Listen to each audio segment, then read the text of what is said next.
The content you're about to enjoy comes from the archives of The Best You.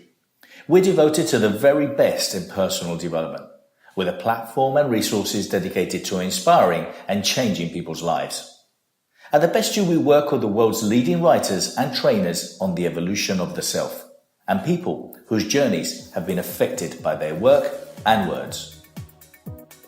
For more information, go to www.thebestyou.co.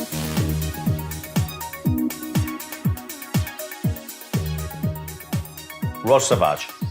Roz Savage is the first and so far the only woman to row solo across the world's big three oceans, Atlantic, Pacific and Indian.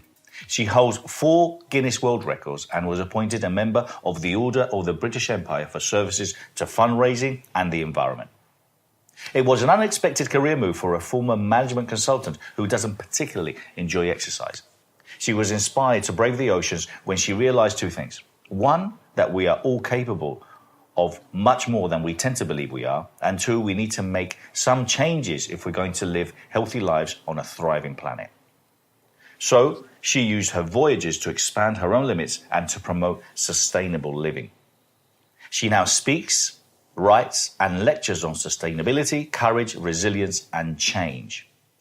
Well, when I came across Roz's bio and what she's actually managed to do and achieve. Now, this is a lady that, as I just previously said, she has rowed the 3 oceans. I mean, can you imagine what that is like? Rowing for days after days after days after days.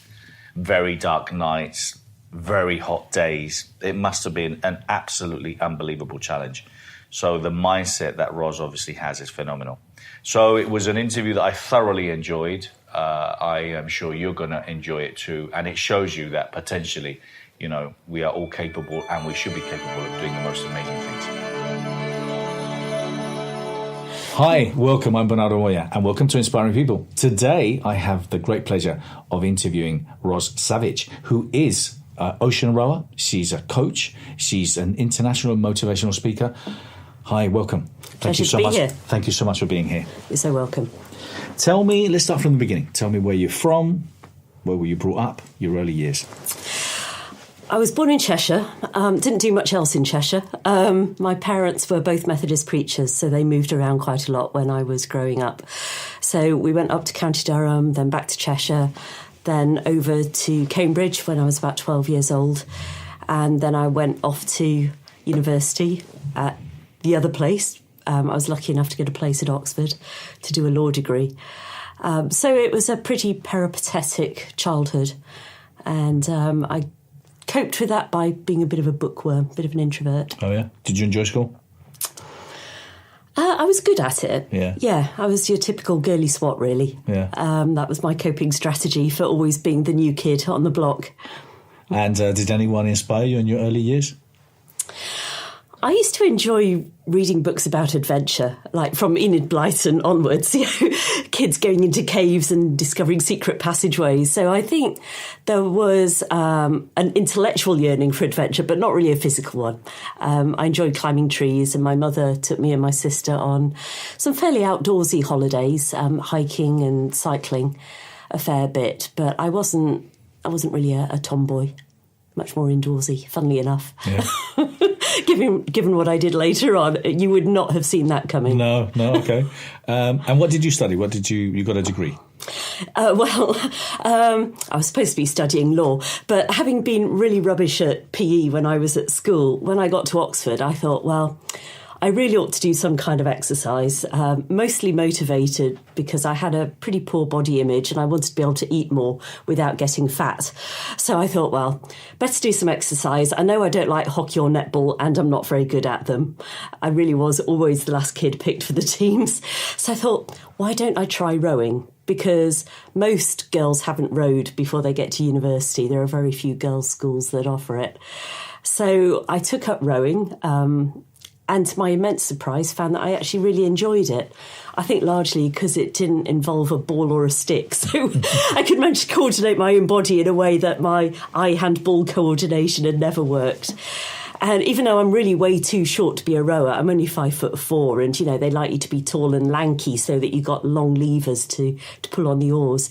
I was just so keen that I was lucky enough to always be the worst person in a good crew. I sort of got promoted quite quickly through the ranks of the boats and became pretty good, made up for my lack of size by being super fit and quite technically good. And actually just loved it. Brilliant, brilliant. Yeah. And what did you study?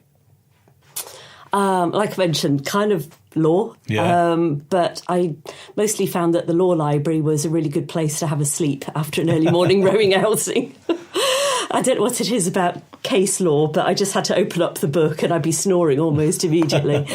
So it all was a bit stressful when I got to finals, but I, with a bit of help from friends who allowed me to sit in on their cramming sessions, I managed to just about scrape a degree. Brilliant. Yeah. And then after that, you were working in the city, were you, for a few years? I was, yeah. It was 1989 when I graduated, and it was very much the Wall Street era when, you know, we all wanted to be yuppies and come work in London as bankers or management consultants. So maybe I chose the lesser of those two evils. I was a management consultant. I think having grown up in a family with not very much money, you know, people certainly don't go and work for the Methodist Church because it's going to make them rich. I was rather bored with just not having the money to travel and do things. So I thought that having the well-paid job would make me happy. And I think it's a myth that a lot of people buy into, actually.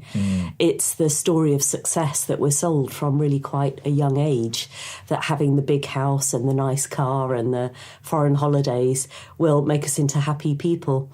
And it took me an extraordinarily long time to figure out that, in fact, I wasn't happy at all. I was actually quite profoundly miserable, and that maybe there was something wrong with this story, at least for me. It just wasn't making me happy at all. Was there a turning point or something that made you decide to? There was. Yeah. What really woke me up to this fact that this particular story wasn't working for me was an exercise that I did one evening after maybe a particularly bad day in the office, inspired by Stephen R. Covey's 7 Habits of Highly Effective People. Yeah, I've done that. And begin with the end in mind. And so I thought my way ahead to the end of my lifetime and wrote 2 versions of my own obituary, the one that I wanted and the one that I was heading for if I carried on as I was. And just to paint a picture of where I was at that point in my life. So I'm now in my early 30s. I've been working in an office for over a decade. I've tried to love it, but I just can't find anything in this work that really fulfills me. And meanwhile, I keep seeing other people getting promoted past me. And I'm like, why am I not succeeding? I know I've got a fairly decent brain, but I just am not thriving in this environment. So in doing this exercise, I was really thinking, how do I want to feel about being me? And my self-esteem was really low by this point because, you know, when you just feel like you're failing every single day and you hate your job and you aren't necessarily getting on with your boss all that well, you know, I was just not in a happy place. And so when I thought ahead to who do I want to be, I thought of the people whose obituaries I really enjoyed reading in the newspaper, and they seemed to be these sort of courageous, go-getting people who would just get out there and try anything at least once. And they might succeed, they might fail, but even if they failed, they pick themselves up and try again. And they just seem to have this almost gung-ho, fearless approach to life, and to have this innate self-confidence that they didn't necessarily have to be seen as successful by other people. They just really wanted to give it a go, to live adventurously. And so, very inspired by them, I wrote this fantasy obituary for myself. And it wasn't really specific on the details. It certainly didn't mention anything like rowing across oceans. But it was just more about how it would feel to be me. And it was quite strange that as I was writing it, it was almost like I'd opened a doorway into a parallel universe where I was living this amazing life and feeling so different being in that life, that it felt so real. even though it couldn't have been more different from the life I was actually living at that time, it felt authentic. It felt real, to the extent that when I finished writing it, I sat back in my chair and thought, wow, what an amazing life I've had, and then had sort of hit myself around the face and remind myself that that was just the imaginary one, the fantasy obituary. And then, of course, I had to write the one that I was actually heading for if I carried on as I was. And superficially, it looked successful, decent job, decent paycheck, nice house, security, pension plan, all the things that grown-ups are supposed to have. But it just seemed so grey compared with this amazing Technicolor, really vivid fantasy obituary that I'd just written. So what did this trigger?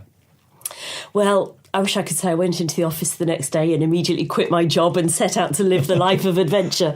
But I certainly didn't, because I wasn't yet courageous enough. But weirdly, that vision that I'd created in that fantasy obituary had seemed so real to me that it set up this dynamic. It was like a magnet operating on me, that when I arrived at certain decision points in my life, I sometimes consciously, but more often subconsciously, made choices to align myself with that new obituary. And a lot of those choices, no doubt, looked very bizarre to my friends and my family. A lot of them looked like I was majorly self-sabotaging myself. My marriage ended, I quit my job, I ended up having no home, no income, no significant relationship. I probably looked like a complete train wreck. But in fact, it was incredibly liberating. So having been the good girl all through school and somewhat less so through university, but, still having managed to get a degree from Oxford, to fail conspicuously at a marriage, at a career, just let me off the hook in so many ways, to realise that I could fail and that the sun would still rise in the morning and the world would keep turning and I would keep breathing and not be struck down by a thunderbolt for not being the good girl. It was just so empowering for me. And it was such an intense and formative stage of my life. At this stage of your life, is this when you became environmentally aware as kind of... Yeah, that started that process when I, as part of my newfound freedom, went to Peru for 3.5 months with the specific intention of writing a book. I had this dream of being a travel writer. And the great thing about putting yourself into a scary situation, I'd never backpacked before. My Spanish, I'd done a 2-week crash course in Spanish. That was the full extent of my proficiency. It was a whole new realm for me. And by now I'm 35 years old, which is, I think, relatively old to be going backpacking for the first time. The good thing about going out with the specific intention of writing a book is that even when everything is going wrong, you think, well, this sucks right now, but it's going to make a great story for the book. It enables you to be a little bit detached from what's actually happening because you're seeing it through this lens of being an author and writing it down later on. So while I was there in Peru, I had some amazing experiences. I really felt very supported by life. Another great thing about travel is that you escape from the shackles of your home country where you feel like you have to behave in a certain way. And I was really just experimenting with serendipity and synchronicity and was so intrigued by how the choices I made would lead on to other choices, which would lead to other experiences. And I was really just riding that wave. But to come back to the environmental awakening, one of the more amazing experiences I had there was a pilgrimage with about 30,000 of the Peruvian Indians. So these are the indigenous people in Peru. There were only about maybe 10 or 20 white people there. And I really witnessed firsthand their reverence for nature. They have this concept of Pachamama, which really is this earth embodied, sort of like the Gaia concept. And they were on the face of it, it was superficially a Catholic festival, but it was really about the glacier that gives life to the people through the meltwaters that form the rivers and streams. It was about the mountains. It was about the sunrise. It was about the moon. It was this incredible experience for 4 or 5 days, freezing my backside off up on this big mountain with the glacier. But I found it so moving to really witness their integration is not the right word for it. It's too Western word. Just like their deep love and interconnection with nature. And so when I got back to England, I started really looking into Indigenous culture and researching their beliefs about the earth, and particularly connected with the Hopi tribe, and they have prophecies that they believe are coming true about sort of end times. And that was my portal into environmentalism. And I started reading about climate change and all of the other insults that we're inflicting on the earth. And it's not really the planet I'm worried about, it's the humans. You know, I'm really quite fond of humans. Most of my best friends are humans. And I really started to understand that it's not about saving the planet, it's about us. The planet will be fine, and in fact would probably be better off without us. But I'm really interested in human evolution, and I would like us to see us maximise our evolution, to raise our consciousness, to become the best you, the best me, the best we that we can be. And if we degrade our planet so much that we're struggling to find water and to find food, and we've got mass migration and all of these conflicts and problems, that's really going to be very limiting on that evolutionary process. So that is my passion. So you did this research, you started looking into this, and then how do you then all of a sudden decide you wanted to do what you wanted to do, which was, let me start rowing and crossing oceans? Well, once I'd had this green epiphany, I really, with all the zeal of the convert, I really wanted to do whatever I could to raise awareness of these issues.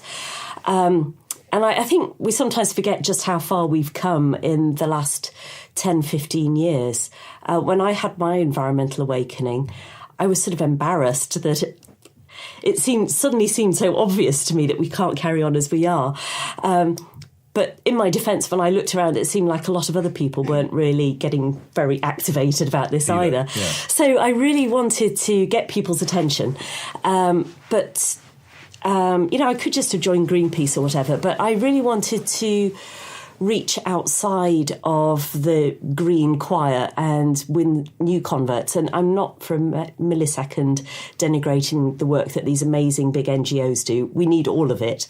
I just wanted to do something that, again, would be a combination of me pushing my personal limits, but also create a platform that would get people's attention. So it was at around this very formative time that I went to an event at the Royal Geographical Society as a result of the Peru trip. And there just happened to get into conversation with a guy who had rowed across the Atlantic with, of all people, his mother.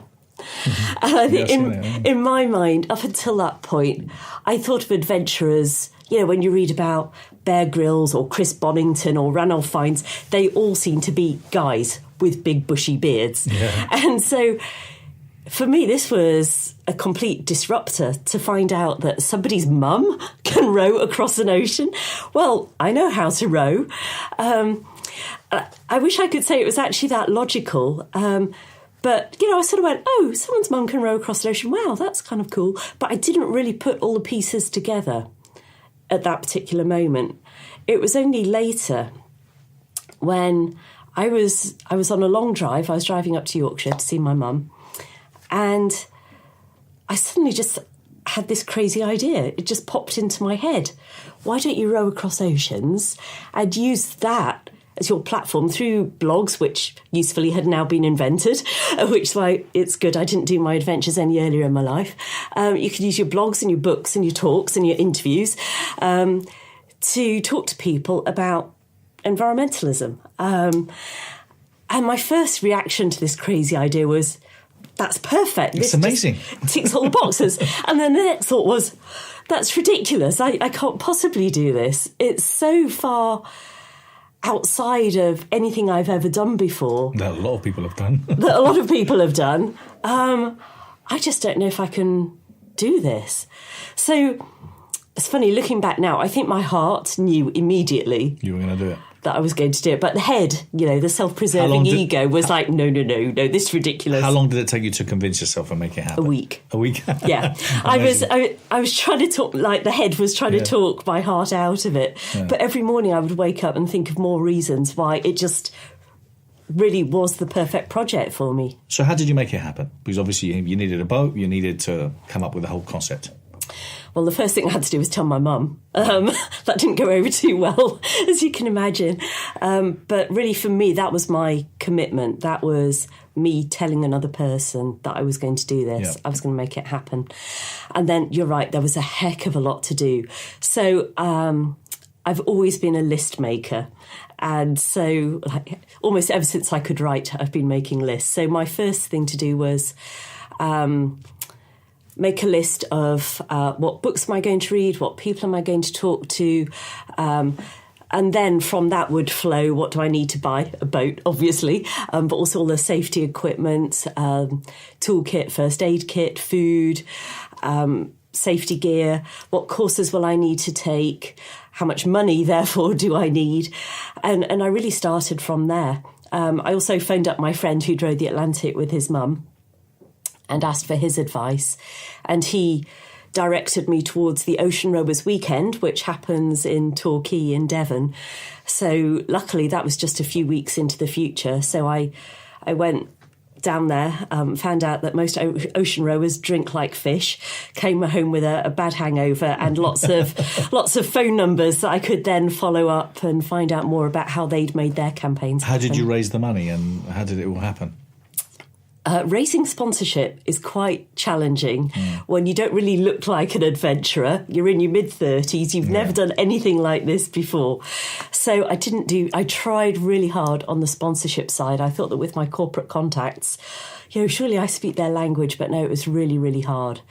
So in the end, I only raised, I reckon it cost me about £70,000 to do the first Ocean. Because, I was starting from scratch. I had to buy everything, do all the courses. I only raised about 10,000 in sponsorship. So I kept thinking, well, I'll just put my savings into this. My ex had bought me out of our house. So, that money was really supposed to be to buy myself a new home. But I decided I was investing in my future. And so I kept using that money just to keep the show on the road, hoping that I would get it back in sponsorship. If you're interested in working with me, contributing to the magazine, maybe speaking at any of our many events around the world, partnering or licensing The Best You, go to www.thebestyou.co. So which was the first Ocean? Atlantic. And you're a list maker? Yes. Just give me an idea. What did you need to take with you? Just give us a quick It was rundown. a very big list. The most important pieces of equipment are the water maker, which is actually plumbed into the boat, the GPS, the satellite phone, and also because I wanted to share my adventures, I had a little palm top on which I could write my blogs, add a photo, use the satellite phone to send that back to dry land. Food, obviously, quite a mountain of that. I was going to be eating 4,000 or 5,000 calories a day. Toolkit, so that I could fix whatever broke out there, because there aren't too many hardware stores in the middle of the Atlantic. No. First aid kit, likewise, very few branches of boots in the middle of the Atlantic. I really was going to have to be completely self-sufficient for the 100 or so days it was going to take me to cross. So it was 100 and odd days. How many rows was that, approximately? Oar strokes. I was taking about 10,000 oar strokes a day. Yeah. So that's about a million. Yeah, a million. Yes. Wow. Okay, so mindset. How did you get around it? You've obviously had amazing, challenging days. every single day and night was challenging. Of course, yeah. That first night, it's lucky that I was so convinced that this was the perfect project for me, because there were some serious moments of self-doubt. That first night, as it got dark, I'd spent the last few hours throwing up, being seasick, horribly seasick. And then as it got dark, I was exhausted. Seasickness just makes you feel really apathetic. And then I went into the cabin to try and get a bit of sleep, but the boat's tipping around like this and the waves are crashing, and you're thinking, oh my word, it sounds like the boat's going to fall apart, or at least the rudder's going to get ripped off. I was just lying there in the fetal position, just thinking, oh my word, what have I done? And I had to learn a lot about mindset. And I mostly learned what I learned by doing it wrong first. I looked at the whole 3,000 miles that lay ahead of me and became completely overwhelmed, and started skipping rowing shifts. And eventually I realised, I've got to get disciplined about this. I have to just create a routine. I was messing around with the routine thinking, why does this feel so hard? Maybe I just don't have the right shift pattern. Maybe I should, instead of doing 2 hours on, 2 hours off, maybe if I try 3 hours on, 3 hours off, or why don't I do 3 hours on, 1 hour off? And, I kept switching it around until I went, you know what, this is just going to be hard. And I have to just get used to that. And so tell us about the routine. How many hours would you row? How many hours would you rest when you got into? I finally settled into doing 3 hours on, 1 hour off, starting a bit before sunrise and finishing a couple of hours after sunset. And then I would try and get some sleep during the night as best I could. Well, you sort of doze really rather than sleep, because you always have to keep one eye and one ear half open in case there's a ship bearing down on you. So that actually started to feel, it was still really hard, especially because I developed tendinitis in my shoulders and I had saltwater sores on my bottom, and, you have to sit down to row. There's no alternative to that. So it was really hard. One of the stories that constantly inspires me is Viktor Frankl's Man's Search for Meaning, and especially how he found meaning in the suffering of being in Auschwitz. He wasn't telling himself he was going to get out of there. He wasn't going to stay hopeful. He was just like, the gift is the suffering. Not, I will be okay despite the suffering. I think at some point you've got to really just embrace the experience and take what comes. And I look back now at the Atlantic. At the time, I was really indignant. I was like, why am I injured? Why have all 4 of my oars broken before I've even reached halfway? My camping stove has broken. My stereo has broken. In fact, the last 24 days, I didn't even have communications because my satellite phone broke. And at the time, it was sort of like, what the... I felt so called to do it. Quite literally the call to adventure. And I really felt like my heart was in the right place. I was out there to try and raise awareness of what we're doing to nature, and yet Mother Nature seemed determined to give me the hardest time possible. I was really just so indignant about that. I was like, I'm trying to help you. Will you please stop beating me up every which way? And it took me a good 10 years to realise that it was perfect. If everything had gone according to plan, it wouldn't have made nearly as compelling a story for the people who are reading my blogs. They must have been like, oh my word, what is going to go wrong next? And I wouldn't have learned anywhere near as much as I did about what I'm capable of. So in the last 24 days, if you didn't have connection, was your messages getting out? No? No. No? The only message I managed to get out in that time was one night, about halfway through the 24 days, I saw a passing ship, just saw these lights. I didn't realise it was like nearly 1,000-foot long ship. So I called them up. I still had a marine radio, which only operates within line of sight. Yeah. So I was able to hail them on that and ask them to get a message back to my mum.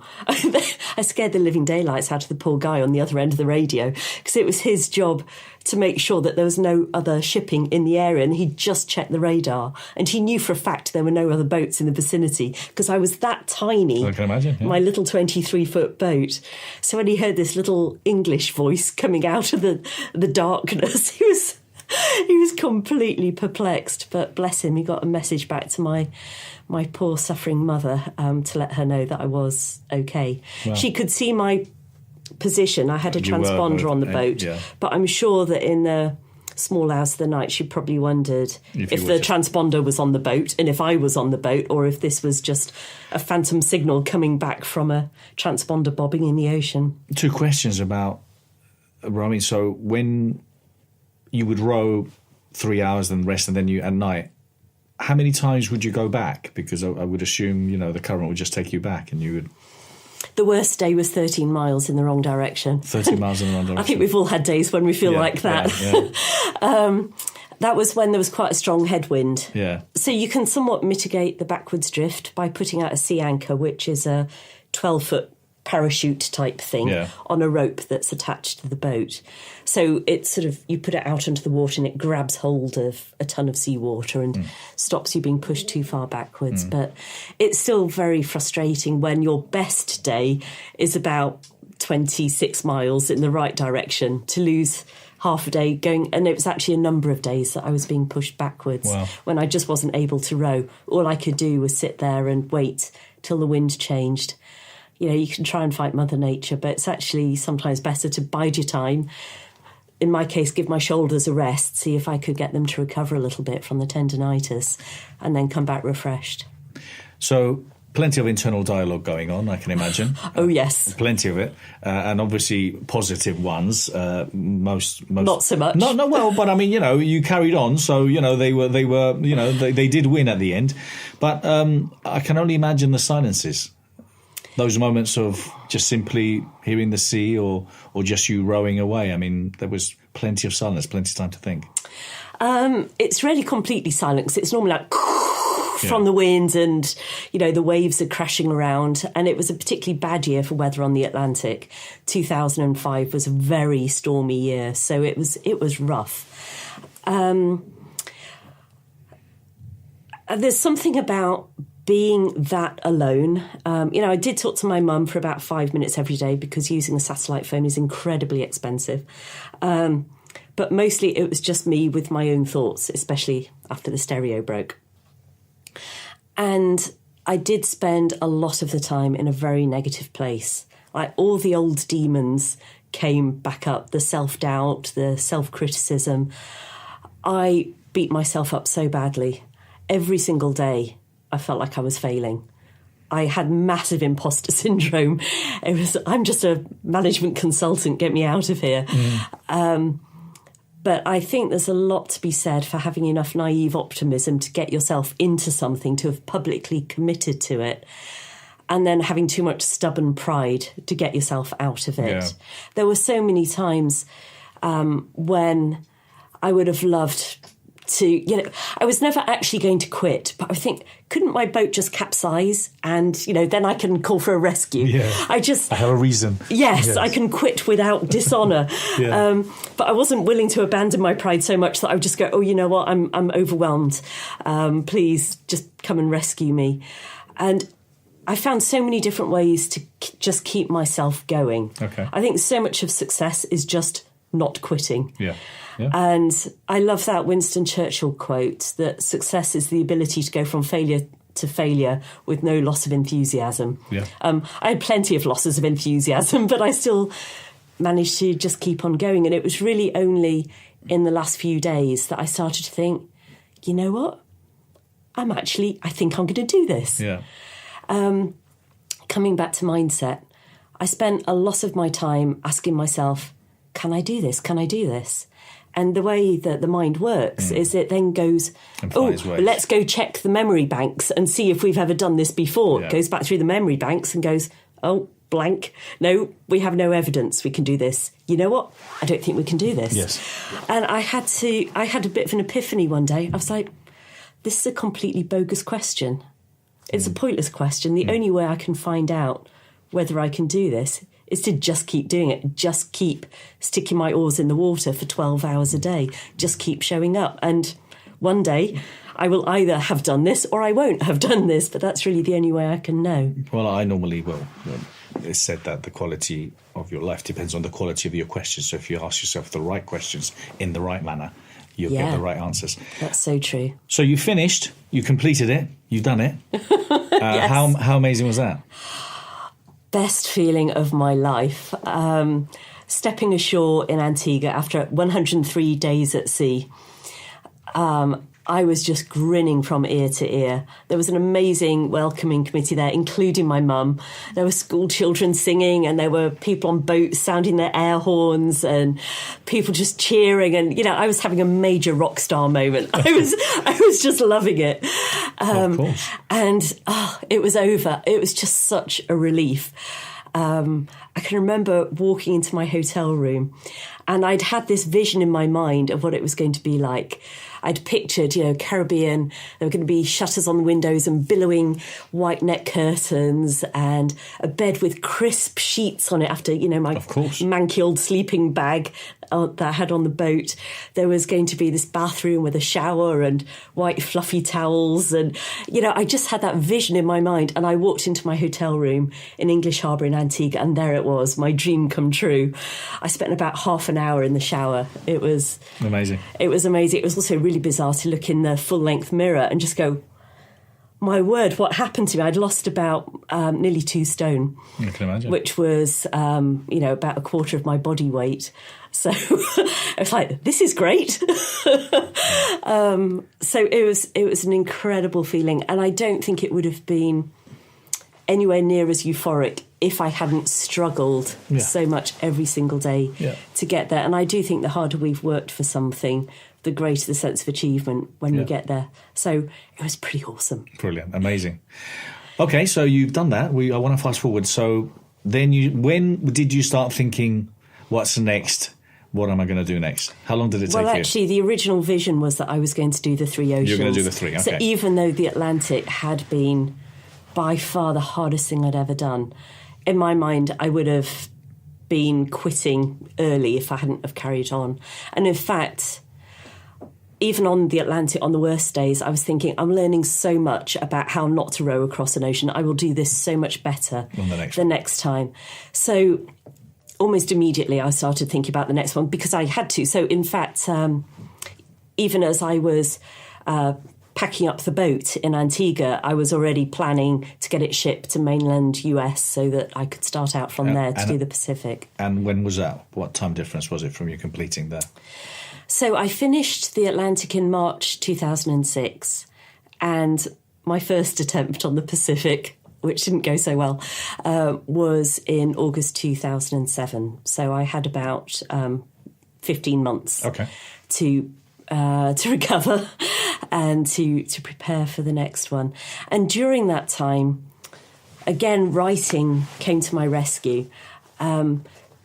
The Atlantic had been such an intense learning curve that I hadn't really been able to assimilate it all as I went along. And it was by writing the book that I was able to really go back to my logbook, go back to all these notes I'd written, my little aha moments as I'd been going along, and really work at integrating those into myself. Because my biggest fear on finishing the Atlantic, by the end of that crossing, I'd actually started to feel like an adventurer. I really feel like I'd grown into that new definition of myself, this new self-concept. But I didn't... How old were you, when you did the Atlantic? I was 37 when I started and 38 when I finished. Okay. I had my birthday out there. I really didn't want to leave that version, the adventurer version of me, out on the ocean. I wanted to bring her back. Yep. I was very conscious that when I got back onto dry land with all the usual old triggers, that I might just default back to my own old way of being. So really through writing the book and through giving talks, I was able to recreate this story about who I am so that I can show up in that way on dry land as well as on the ocean. So tell us, with the new adventures, the Pacific and the Indian Ocean, how much more experienced were you? How better were you from a mindset point of view? Found it so much easier. Yeah. I'd really matured in that crucible of the Atlantic. You know, what doesn't kill you makes you stronger. And how many days were they each, the Pacific and Indian Well, the Ocean? Pacific was a total of 250 days. Wow. Split into 3 stages. Yeah. It would have been a shame to row straight past Hawaii without dropping in. Yeah. And, you know, it's just a huge ocean. Yeah. And then the Indian Ocean was the longest single voyage. That was 5 months alone at sea without seeing land or another human being. But by the time I got to the Indian Ocean, I'd really got the hang of this, one day at a time. Don't get too far ahead of yourself. Just take it as it comes. It was still hard. My first attempt on the Pacific ended after 10 days. The boat was capsizing more than it should have been. I would probably have carried on, but somebody reading my blog post decided to be helpful and send out the Coast Guard to come and pick me up, much against my wishes. Wow, okay. That was a bruising experience because not only was there the massive inconvenience of then having to, when they airlift you, I then had to go salvage my boat, which cost a lot of money and was quite an adventure in itself. But also the online trolls came out in force to have a go at me and my mum. Unbelievable. It toughened me up again in a different way. Yeah. I really had to develop a thicker skin and realise that it's so easy to be the critic when you're sitting in your nice, comfortable home at a keyboard. Exactly. And what a sense of adventure these people have. Exactly. It said so much more about them than it did about absolutely. me. I think it's, they're just doing their thing, and I had to just keep doing my thing and just prove that I was capable and competent by going out there and succeeding the next time around. Did people support you from a sponsorship point of view, obviously, on the second and the third? I did actually manage to get sponsorship this time around. Again, wonderful serendipity. I'd been invited to exhibit my boat at the Tech Museum in San Jose in California, and I was introduced to a CEO of a Silicon Valley tech company, and he loved my story. He was into environment, and he said, send us a proposal. So Brocade became my title sponsors for the Pacific, and they were brilliant through the whole fiasco of the Coast Guard rescue. And of course, the sad thing is that they got tons more media out of the one that went wrong than out of all the ones that went right. But that is the way of, I was going to say the way of the world, it's only the way of media. Yeah. But they were tremendously supportive. How old were you when you completed it all? The Indian 44. Ocean? 43. 43. Wow. Yeah. Well, that puts to shame a lot of 40-year-olds still sitting in their sofa and trolling away or doing whatever they're doing. There's a lot I want to still cover with you, but kind of one of the things that I know you teach and you talk about is courage. Yeah. Yes, I just got back from a semester at Yale teaching a class on courage. Who knew that would be possible? Yeah, courage. Amazing. Well, it's something that I really feel passionate about, and I speak as someone who was absolutely not courageous in any shape or form for most of my life. And I think one of the interesting things about courage is that the person doing the courageous thing very rarely feels courageous. Yeah. Because in order for it to be courage rather than fearlessness, you actually have to have fear. Yeah. And often fear is a very rational response to the situation. So really the central point of my class, I can give you a whole semester in about 5 seconds, is that when your motivation is bigger than your fear, then you're able to move forward with courage. So you can look back over history, look at people like Martin Luther King or Nelson Mandela, or, any of the people that we really look up to who put themselves into fearful situations, but they also had this massive motivation. They had a cause that they really passionately believed in. So I think if you want to do something, but you feel like you don't have the courage to do it, you either find ways to handle your fear to diminish that, or you find ways to pump up your motivation to really nurture that and get yourself so passionate about something that ultimately it almost feels like you don't have a choice. You just feel like you have to do this thing. You can't just be a bystander. If you're interested in watching the video content of this interview and many others, or interested in learning from world leaders and teachers, go to www.thebestyou.online. What would you say your best assets are? Stubborn determination definitely helps.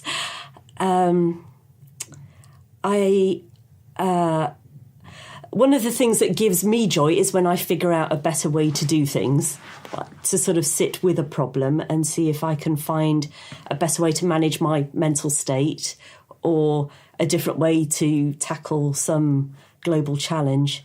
And I suppose something else that I'm proud of, because I haven't always had it, is this ability to engage with global issues. Because I definitely didn't grow up feeling any sense of agency or empowerment in the world. It was up to governments or corporations, or, it was up to other people to sort out the big issues. And it really was my discovery of our environmental challenges that gave me that strength, that gave me that level of engagement, that I reached the point where I thought, even if I can't do anything to make a difference, I just know I have to try. So I really think all of the things that I'm now proud of as my assets, apart from the stubborn determination, my mum would probably say, I think I've probably always had that bit. But the other things, the courage and the desire to do some good in the world, those are things that I've developed as I've gone along. They certainly weren't innate. I think we were talking before that I've actually became more socially aware recently as well. It was never something that... But I am concerned, and one of the things that we really promote within The Best You is The Best You, A Better World, is the responsibility that people have who are in the business of inspiring others, is to go and really make sure that we're educating these people so they go out and make a difference too. Because it's great that you're the best version of yourself, but what can you do to make the world a better place? And I was watching one of your videos, and it was talking about what impact or difference can one person make. And you use the metaphor, the story of one Oro, and what that means when you add it up to 5 million. Absolutely.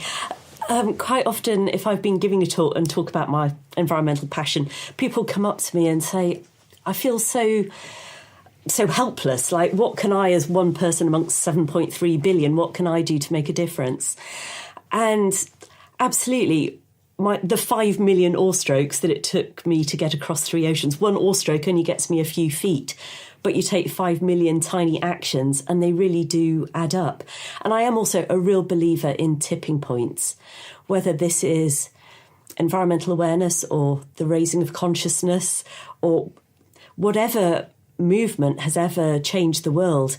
It is an accumulation of individuals waking up and believing that they can make a difference. And it's great to get people to, do their recycling and to walk more and drive less and to fly less and all of these things. But I also think that one of the most powerful things that we can do is to share our story. As I guess that's my thing, is that when we speak our truth about how we feel about the world, how we feel about nature, how we feel that we're part of nature, how we want to preserve the earth for future generations, whatever angle it is, whatever passion we have, when we just tell our story, it's not necessarily that we're trying to wag our fingers at people and tell them that they're doing it all wrong, because I don't think that shame and guilt are very motivating. But I think that when we just tell our story in a way that can resonate with people, and they go, wow, yeah, you know what, I love nature too. I love being in the woods or in the forest or out on the ocean or whatever. When we sort of waken that in them, I do think that raising of consciousness and our success in creating a sustainable future for ourselves, I do think that those are absolutely interlinked. We were talking about Sky's Ocean Rescue, and I particularly love it, and I think it's such an eye-opener. Yeah. It's providing so much information to so many people. You must have seen amazing things on your travels, and plastic, and how it's really affecting the seas and the oceans. And Your thoughts? Well, first of all, I'd like to talk about the beautiful, amazing things that I saw in the ocean. It's always a good day when you see dolphins or whales or turtles, my favourite. And the turtles are quite friendly. They'll come right up to the boat. And the first time I saw a turtle, it really took me by surprise because I heard this bang on the bottom of the boat. I'm like, I'm in the middle of the Atlantic. The ocean's 2 miles deep here. What on earth have I just bumped into? So I go out and I'm looking around, and then I just see this turtle peering up at me from the water. That would just put a huge smile on my face. The dolphins I found a little bit superior. You know, they're so graceful. They were totally showing off. I don't know how fast they go, but, you know, I'm doing about 2 miles an hour and they just come cruising past. So I felt like they were looking down their noses at me a little bit, but it was still very cool to see them. And the whales, you always know when they're there because they spout and it makes a very strong fishy smell. And so you're like, oh, I think there must be a whale around here. And the stars at night are just incredible. The whole Milky Way, because you're so far away from light pollution. Yeah, thank you. So you could just see zillions. Thank you for sharing the beautiful things. Yeah, absolutely. Thank you so much. That's great. I can imagine. I can only imagine. Yeah. Yes, I wish that you could do a mind meld and really see that through my eyes, because it is a spectacular place. And also very humbling because it does make you feel very tiny and full of awe in the face of all that. You mentioned the plastics. It is quite jarring when you are in this great wilderness and you see something like a plastic bottle. Thank you so much for having a jug of water here, not plastic bottles. I really appreciate that. Or you see an abandoned fishing net. What I certainly haven't seen is islands of plastic. I know there's this, a lot of people ask me about that. Most of the plastic does break up into little pieces. So unfortunately, if it was a big island, we could probably go throw a big net over it and tow it back and recycle it. But mostly the plastic, as it gets brittle in the sunlight, it fragments into tiny pieces, which you might think, well, so what's the big problem? Because we can't see it. Yeah. But unfortunately, fish can see it and they eat it. Yeah. And so it's really not just a problem out there on the ocean, because obviously we then eat the fish. So it really is a problem right on our dinner plates. So to me, it's crazy that so many of the plastic items that end up in the oceans are things that only get used once. Yeah. Like plastic bags, plastic bottles, drinking straws, coffee cup lids. Wraps on sandwiches. And, Yes, all of these things that have such a short useful life, and yet they're made out of this incredibly durable substance that even once it breaks down, there are a lot of nasty chemicals in there that we don't really want in our food chain. And it's so easy with a bit of forethought to avoid, I always have my reusable water bottle and my coffee mug with me. So what needs to happen? Well, there are so many different levels to answering that question. I mean, a great place to start is to not use single-use plastic items. But in a way, I feel like it's coming back to mindset, your favourite subject, that I feel like our environmental challenges are sort of this many-headed monster. And, you can imagine this big sea monster. We can cut off the head of plastic pollution or ocean acidification or coral reef destruction or deforestation or whatever. But to me, really, the heart of the monster is where we need to get to. And that heart is this story that we seem to be enacting at the moment, that humans are separate from nature, that we can pollute it and exploit it as we see fit and get away with it. And that's just not true. The earth is the ultimate closed-loop system, and really what goes around comes around. And why would we pollute this gorgeous planet? Because ultimately it ends up polluting our own bodies. And, it's scary, the health issues. I'm sure we all know probably quite a number of people who've had cancer, and I can't help but feel intuitively that there's a connection between all these pollutants that we're putting out there and the diseases that we're suffering. And so we are part of nature, and to reconnect to our earth and connect to future generations of humans is, I really think, the heart of the monster. and just think in that way. Think of the seventh generation to come. Think this thing that I'm doing now, this thing I'm throwing away, this thing I'm buying, this journey I'm making, if everybody did this for the next 100 years, would that make the earth more sustainable or less sustainable? And if it's making the earth less sustainable, then think twice. Yeah, and I think kind of like, supermarkets and I know we've now putting a fee on plastic bags and it's reducing the amount, but I mean, they have to be responsible also on how you present products, because if you don't, I think if you gave people an alternative for a sandwich being surrounded by plastic or, a set of avocados or 20 tomatoes you just bought, there must be alternatives to that doesn't affect the environment as much as it is now. Yeah, and there are some fantastic people out there who really set a very high bar on sustainability, like Zero Waste Home, if you Google that. So, in the good old days, when I used to take my school lunch, it was made at home and taken in a lunchbox to school. So I know that everybody's so super busy these days, and it is very convenient being able to just go and buy a sandwich. You're right, supermarkets do need to play their part. We need laws and policies. It's got to be top down as well as bottom up. Bottom up, absolutely. Yeah. So for someone that's in their mid-30s or early 20s, just finished uni or even older, and they're looking at reinventing themselves and they're probably thinking, oh, you know what, it's too late for me. What are your thoughts regarding that? Because you're a perfect inspiration. I feel like that's probably one of my biggest achievements, actually, because it is notoriously difficult to reinvent ourselves. The way I think about this is that we have a story about who we are. This underlying narrative that is largely derived from childhood. When we're little, kids are just like sponges, aren't they, for everything, and as well as like soaking up all the bad words that we shouldn't have said in front of them, they also soak up a lot of information about themselves. So when parents, teachers, friends tell them who they are, they don't have a filter, they just absorb all of that. And so as we grow up, we have a certain self-concept. And often it's subconscious. And it's only when we do something that we go, oh, why did I just do that? That was totally against my own interests.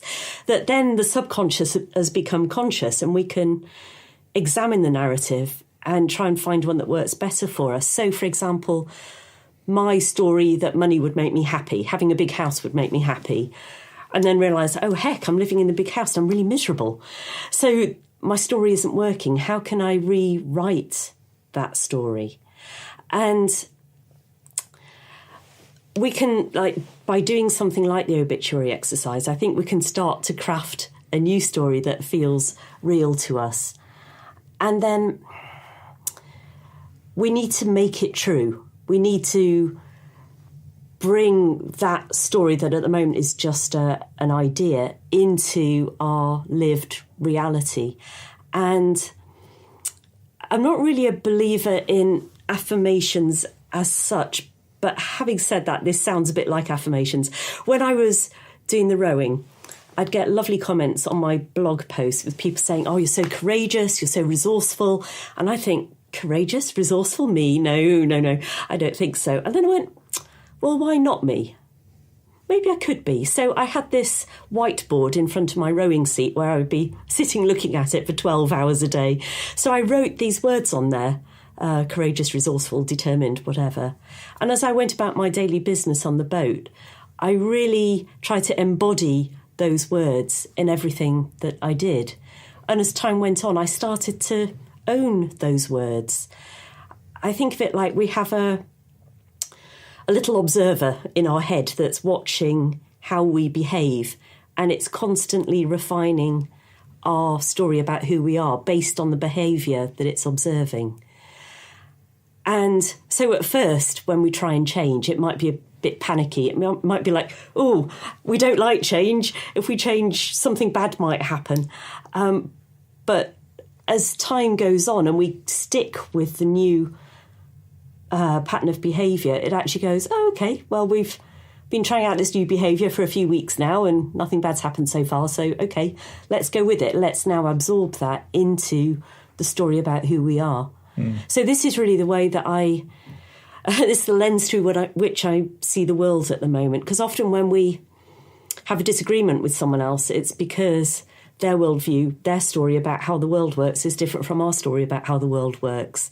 You know, having just come back from America, I'm really seeing this between the two political parties there. They don't share a worldview. And we could probably think about in our most intimate relationships, when we have a disagreement, it might be because we're seeing the same situation through different lenses. So I think that it's so important because we do have these stories, whether they're conscious or not, and then everything that we do makes those stories true.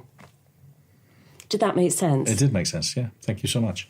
You're obviously, I can see you're very well read, you learning, growing, evolving. What's your thoughts regarding learning and reading and learning more? Over the years, I've had so much inspiration from books. It really has. There have been some books that have just rocked my world. You share a few? I would love to. When I was going through my personal reinvention, I went off to Ireland for a month, stayed in a friend's cottage. It was Ireland in March, so I certainly wasn't going there for the fine weather. But I went there to really meditate, go on long walks and read. I arrived with a rucksack half full of books, and the books being lent to me by friends. But I started running out of books. So I went into the local little village, and there was a spiritual bookshop there. And as I was just browsing along the shelf, this book sort of called to me, and I don't know why. It was called Conversations with God by Neale Walsch. And at the time, I was going through my rebellion against my Methodist preacher parents, so the word God made me nearly recoil from it. But that book definitely wanted to be bought. So I bought it, and there was a phrase in it that just really changed my story about what life is for. It said that you sort of have this duty, not just to yourself, but to the collective consciousness, to be the grandest version of the greatest vision that you ever had of yourself. I was just blown away. You know, my parents were very sweet. Mum's Liz, Dad's no longer with us, but very humble, you know, very sort of small, and this grandness and this greatest. And I was like, wow, it was like permission to dream big, to live large, not as an act of selfishness, but actually to contribute to the collective consciousness, to inspire other people. Like a rising tide lifts all boats, to use a good maritime metaphor.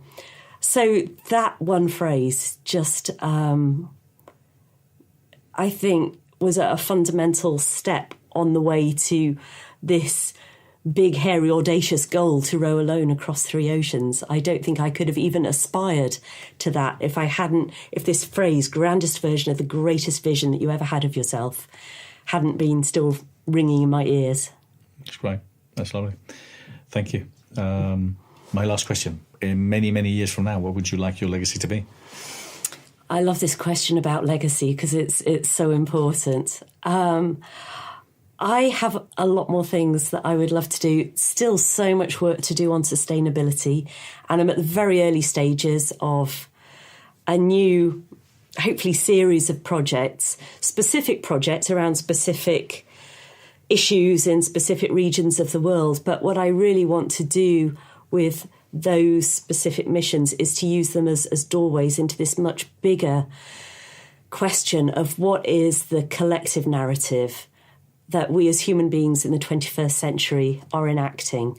What is our collective story about our relationship with nature? And how can we start recrafting that narrative to create a sustainable and more peaceful future in which human beings and the other species that we share the planet with can really thrive? I've got this... I think we've got such amazing potential.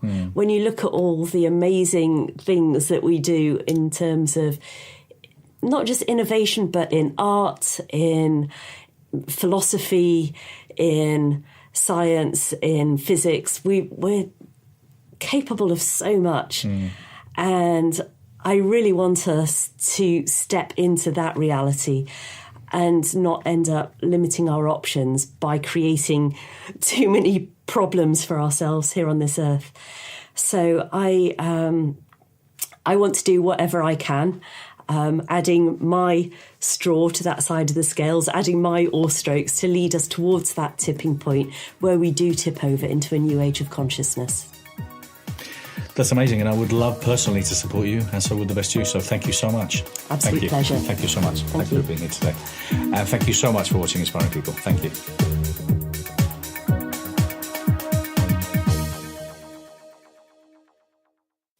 For more information, go to www.thebestyou.co.